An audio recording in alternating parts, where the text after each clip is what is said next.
In this lecture, we'll discuss about include compiler directive. This is the most frequently used compiler directive. Of course, there are some other compiler directives. Okay, in this I am telling about include. Okay, so here I wrote my design code, and here I wrote my test bench code.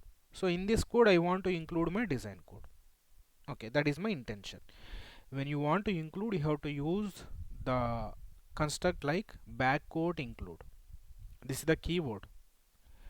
This is called backquote or backtick or accent grave. Then include include. Okay, together you have to give backquote and include. Okay, so here after giving this keyword, you maintain some space, and whatever the file you want to include, that file name with .v extension, whether it is a verilog or system verilog, with that extension you can give, and you can keep in double quote, so that will be included.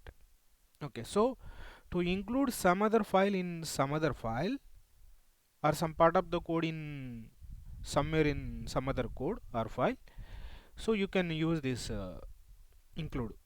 Okay, this is only the purpose, there is no other purpose. Okay, and here I wrote this at first line, so it no need to be at first line, you can keep in some other place also. Now I will execute.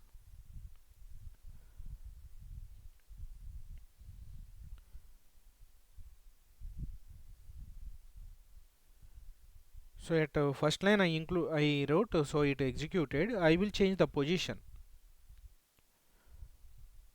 Okay,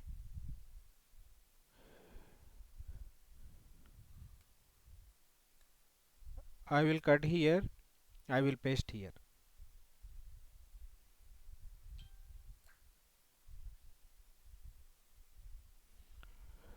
Okay, so now I am saving and I will run.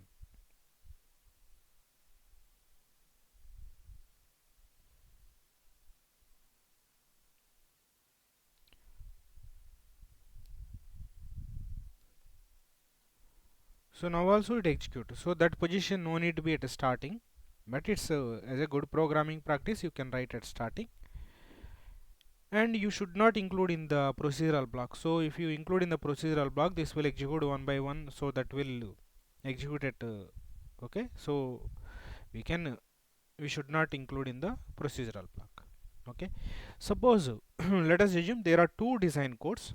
One is lower design and upper design code. For example, I am doing ripple carry adder.